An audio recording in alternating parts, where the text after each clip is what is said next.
Catchment Combos with Thriving Southland, your link to Southland catchment groups and their impactful projects.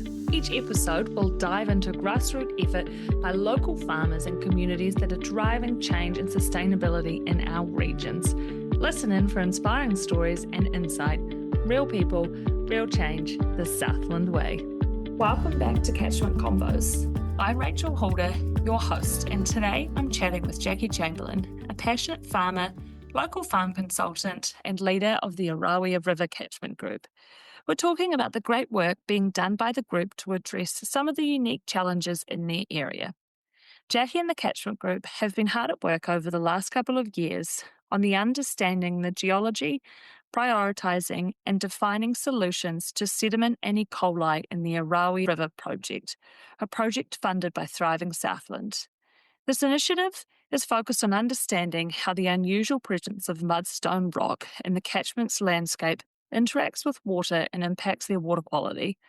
With the help of local business Land and Water Science, the project has gathered high-resolution environmental data, created a catchment prioritisation map, and provided farmers with more tools and knowledge to better understand and mitigate sediment and E. coli losses. Following the success of the project, the Catchment Group were able to build on this work by launching the Hill Country Erosion Project with Environment Southland. Together, they're trialling mitigation methods to help address some of the hill country erosion in the catchment, poplar planting being a big part of this. In today's episode, we'll talk with Jacqui about these two projects, how they came about, what they've achieved so far, and what next for the Orauea River Catchment Group. Jacqui, great to have you on the podcast today. How are you? I'm good, thank you. Wicked. So, hey, we are here today talking about your spare time and how you give it to the Orauea Catchment Group. So, for those people who don't know, can you talk us through where is Orauea and what is your catchment group boundary? Yeah, so I think roughly the catchment group's about 48,000 hectares. So the north kind of boundaries of the catchment is Orauea Township, and it kind of cuts around the bottom of the Tackies around Mount Linton, and then pretty much borders the Wairaraki, well, just inland from the Wairaraki River. They're down through Eastern Bush past us, right down to the Orauea Township, Happy Valley, Pukemerri area, and then pretty much cuts a straight line back up the Longwoods, essentially. So it's kind of a narrow, long catchment in a way. So, do you have quite a lot of landholders in your catchment group, do you know? I would say forestry is probably a reasonably big landhold, but then it's probably a very traditional sheep and beef catchment. There is definitely pockets of dairy farms, probably more on the flatter part, but yeah, it's kind of rolling hill country. It's not steep hill country, but it's pretty good farming land. Been here for 4 generations, so it can't be all bad. And you guys are right in the heart of the catchment. Yeah, half our farm falls directly into the catch rail, and then the other half of our farm goes via the Meriton Creek, which starts on our place to the Wire. Real greatly wider part of the Wire catchment group, and then the Orauea is just the sub-catchment that eventually flows into the Wire. Cool. And so, talking about catchment groups, has the Orauea Catchment Group got much of a history, or are you guys pretty new to the catchment group game? Yeah, fairly new to the scene. What would it be, 2021 perhaps? I mean, there'd been meetings in the past, it might have been happened yearly, that we kind of had a bit of a catch-up. Not a lot was achieved really, so it kind of came to a head that we needed to probably create a group, a positive atmosphere, and actually try and find out what is causing the issues in the Orauea River, really. And so yourself and a couple of other people started pulling together a couple of meetings. Is that how you guys cracked into it?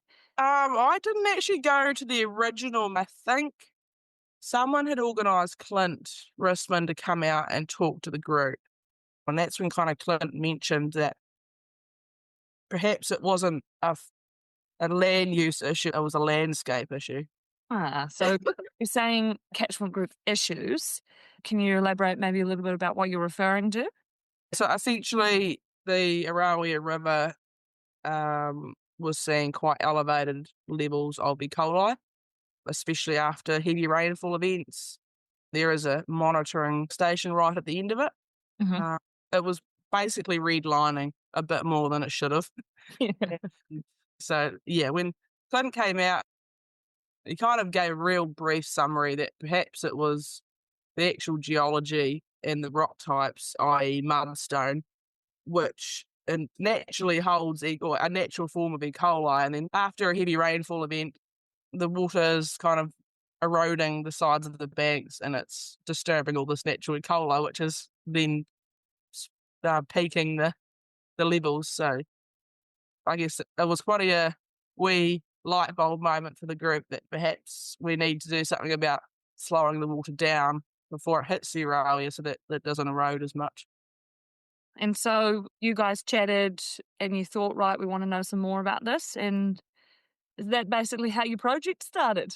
Yeah, pretty much. We just kind of created a wee working group. There's probably 7 or 8 of us, and that's when Thriving Southland got on board too, kind of helped us form the group and set a bit of a guideline, a bit of a plan on what a group might look like and what we can do. And then the project was pitched to us that perhaps we should be looking at the landscape susceptibility of the whole catchment. And so what were the key outcomes or the key objectives that you guys were looking for when you started this project? It was basically to identify and, I guess, prioritise sites that would had the potential risk to have put the most contaminants into the river. So, like, there was a lot of maps. It was kind of figuring out the rock types, the soil types, the different types of topography, and then basically the contaminants that go with it. So, yeah, E. coli, nitrogen, phosphorus, or sediment kind of risks associated with the topography, rock type, and soil type. So there was quite a bit to it. And so land use had nothing to do with it. Didn't matter if you were a sheep farmer, dairy farmer, pig farmer. It was all about what was under the ground, pretty much. So that was really good. It probably cleared the slate a wee bit on the fact that it was actually no one's fault what you were doing. It didn't matter what farm use you were. It would just had to do what old Mother Nature had put underneath you. And so when you talk about all of this, you talk about the nutrients, you talk about the prioritization sites. What has the project done to help you find those, or how have you found those? Who have you worked with to get this information? All the scientific stuff and identifying all the rock types, soil types was done by Clint and the Land and Water Science team. So they had a lot of maps. They kind of had a lot of, I'm not sure if it was radiometrics, but it was kind of something along those lines. It was already available for the Orauea Catchment Group. So they were able to do all the maps internally within the Land and Water Science. And then they essentially created a big story map for us from physiographic zones, soil types, rock types. And then once they got those maps, they broke them down into erosion susceptibility. So that was probably the main map that made any sense to a lot of us for a start. But essentially, it rated and it kind of came up with all the watersheds in the group. And I think there was, I can't remember off the top of my head now, but there was close to 3,000 watersheds, I think. And it ranked those watersheds from 1 to 3,000, say. And then it had a colour coordination of, I guess, naturally, you think red is kind of the highest risk and green being the least amount of risk. So you can pretty much identify, look at the red areas and then click on it and it would give you a rating of 1 to 2,000 and kind of its erosion susceptibility rating as well. It was really good for us then going forward to kind of pick out, say, a dozen sites and go and look at them based on their erosion susceptibility based on landscape instead of land use. So it was quite interesting, actually. So for those of you who are listening, a story map is effectively like an online journal or an online research paper that is interactive and you can click in and see stuff. So it's very cool for the group. It's easy for those people who interact with the story map to update it. So it's not like a static document that stay. It can be updated. And how have you found that, Jacqui? Has that been like easy for the farmers, easy for the group to work with? Is it a good way to look at information? Yeah, I think it is. It's way better than a piece of paper. The benefit of the maps is that you can actually zoom right into your farm. Mhm. I mean, most people will see a map and, oh, yeah, cool. But if the fact that and every farm in the group can zoom in on their farm and have a look, that's kind of what gets the engagement a bit better, that they can actually see how it affects them. So you have all this information. I'm sure it was probably a bit overwhelming at the start. How did you guys go with getting farmers engaged? How did you go Yeah. with interactions with it?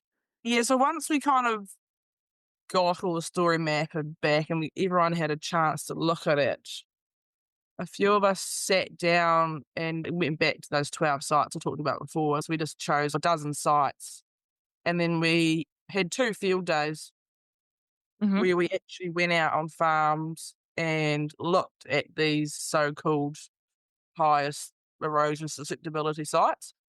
And Uh, what they look like? You know, from obviously the map saying these places were hotspots for erosion. some places were kind of already, well, they're like native bush on people's places, or they're just like a small gully in a paddock kind of thing. Yeah, it was all very different. Like, they weren't all the same types. Some were steeper than others. You wouldn't have thought that would have been a highly ranked area based on just looking at it. So some of it wasn't obvious, like you couldn't see the obvious signs of erosion or anything on some. No, no. It was, I guess it didn't take into account what was already on top. So, like, if it already had native trees, or it was just pasture or that kind of thing. Okay. So that was really interesting, actually, because we kind of went to all these sites and we'd have a bit of a yarn about why is it potentially high in erosion susceptibility, and then you'd kind of talk about what you would do if you were to put some mitigations in place. And we actually looked at 2 places on our property. One was ranked about 6 or 7, and then we had an orangey coloured spot on the map that was ranked 120, 130, and Mhm. we actually decided that the orange spot from the map that was ranked 130 odd, we thought was actually a more risk of erosion than what the one that was ranked like 6 or 7. One was quite a big watershed, and we'd already seen, well, we went there not long after a rainfall event, and you could see that all the water had come down I guess, the wee swales in the paddock, and it actually eroded out where it entered the creek at the bottom. Versus the higher ranked one that was coming out of a little native bush, going through a wee bit of a swale, then back into native. So there was really nothing you could, you can't do any extra. Did you run Uh, that past Clint in Land and Water Science? Clinton was actually there the day we were looking at it. And I guess it was quite good in the fact that it was a form of ground truthing, the science. I mean, Clint said that himself. It's all good him kind of doing all the mapping, and Clint's a big advocate for farmers. Farmers know their farm and the best source information. So I guess it's putting the farmer's information and Clint's science information together and kind of making a real accurate kind of map for the group. So it was really good, actually, having a look at quite a few different sites, and we were able to give it a wee change around. And Yeah. so farmers' properties, has anyone sort of embarked on any mitigations or taking up some of these sites that were high risk? Yeah, so I guess it kind of flowed into what was next for the group. Environment Southland approached us because they knew that we'd done this project, and they wanted to do a hill country erosion fund pilot study. There was some funding available, and so we're like, "Yep, we'll get on board with this," Mhm. because we had identified all these sites that would go good for some mitigation. So, we got 5 farms from the catchment, so pretty much from right out the back of Ojai, right down to basically Orauea. So we got a pretty good spread over the group, and it consisted of people planting natives, planting poplar poles, and putting in sediment trap detainment bunch kind of thing.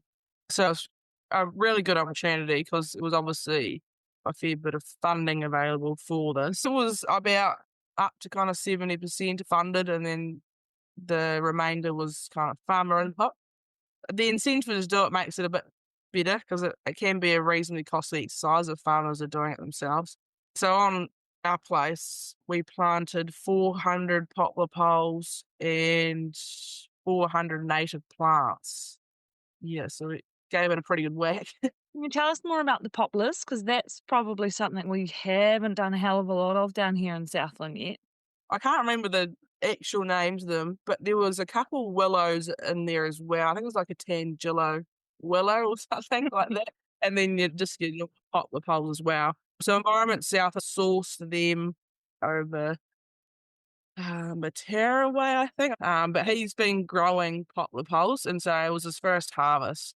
And they kind of brought them all over here, and we soaked them all for a week. And yeah, our place, we actually had a slip a couple of years ago.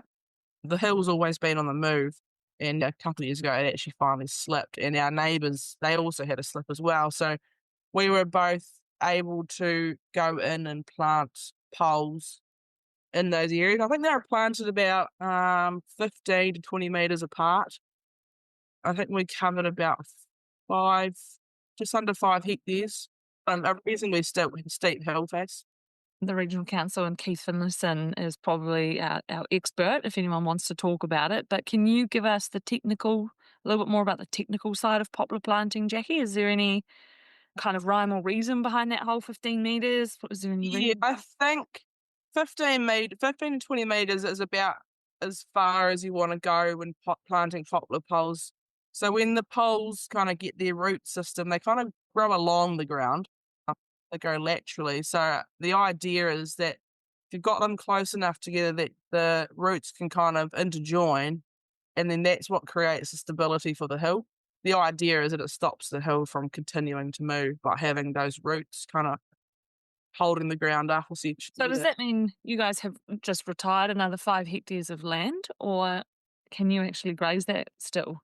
It's kind of always been semi-retired, but we can still put sheep in there. We put wee plastic guards on them for the first probably 3 or 4 years, and they have like a wee tear line so that when the trunk gets big enough, it'll just naturally tear it itself. And have they all struck?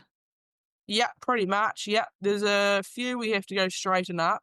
There's the old eastern bush winds. It got a hold of some of them. They're a wee bit on the angle, but yeah, no, they've all struck really good actually. And so what a cool opportunity for the catchment group to have that hill country erosion come on alongside your prioritisation mapping, because Yes. like you said, it's all very well and good identifying all these sites, and it's all very well and good trying to do something with them all, but it's a costly exercise. Yeah, and we kind of we got through the project and got our kind of prioritisation map all sorted, and it was the question of what's next, because obviously we've been quite busy in this project for probably 18 months and had quite a bit going on, and then it kind of just stopped, and we're like, oh, well, what are we going to do now? So yeah, it was probably perfect timing, Environment Southland approaching us, and then that kind of, I guess, made the project, that kind of lasted about a year from start to finish. So looking back at the project, looking back how it's all played out, when the group reflects, what do they sort of think is some of the highlights or some of the big wins they've had? I think just the understanding of why E. coli levels peak in the Orauea.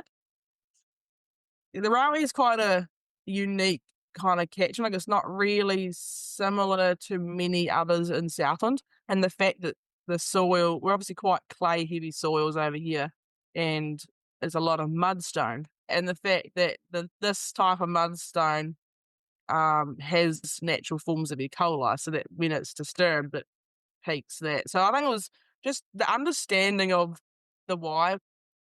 I mean, farmers know where their most erosion prone areas are, but I guess it was having the science to back it up. And it's been quite good to kind of talk as a group of farmers as to what we can do, what options are out there. I mean, a lot of farmers have done a lot of work already. Like, there's a lot of farmers in the group that have done their own plantings and poplar poles.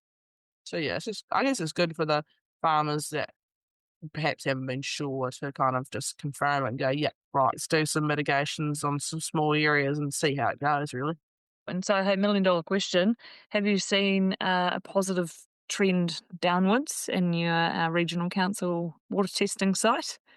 Yeah, I think it's probably just decreasing the frequency of the spikes. Yeah. It sounds really awesome, and it's so cool to see that, like, all your farmers have been able to understand and go on this journey together to gain a better understanding. And so now you Yes. guys have actually got some kind of information and some tools to help you make decisions when you get the opportunity to. So, Yeah. Like, last question for you, Jacqui, before I let you go back out farming. What's next for the catchment group? well, that's probably the $1 million question, actually. We're just trying to get a bit more engagement. We've got a reasonably good core group of farmers, and they've probably been ones that have been involved in the projects and the pilot study. We're kind of thinking about doing just some more kind of just group community events, Cool. more so than focusing on a project. I know there's kind of been talk about doing just some stream walks, stream health tests, and perhaps maybe looking at some eDNA tests as well, Mhm. because that's obviously quite handy for the FAP plus side of that for farmers as well. And probably trying to get the kids involved, because I reckon if we can get kids involved to play in the creeks and stuff like that, I reckon it'll bring a lot more parents along. Very cool. Oh, hey, thank you so much for your time, Jacqui. It's been awesome to talk to you. So, if anyone would like to read more or see more about the Orauea River Catchment Group or their project, check out the Thriving Southland website. There is also a bit of a project summary and kind of cost breakdown on the ES website too for the Hill Country Erosion Fund. Yeah, that's like a great resource and awesome to have those figures. Thank you very much. Until next time. And that's a wrap for another episode of Catchment Combos, brought to you by Thriving Southland. A big thanks to our guests for being a part of the conversation on today's episode, and for you guys for tuning in. We appreciate your support. Don't forget to like, subscribe, and follow us wherever you get your podcast from so you can stay up to date with all the latest episodes as they're released. For more information on this episode, check out the show notes or head to the Thriving Southland website, where you can also learn more about the awesome work happening across the catchment groups here in Southland. And if you've got a project or an idea you want to share, don't be shy, reach out. So until next time, keep up the good work out there on the land, and as always, stay connected and keep driving those changes for a thriving Southland.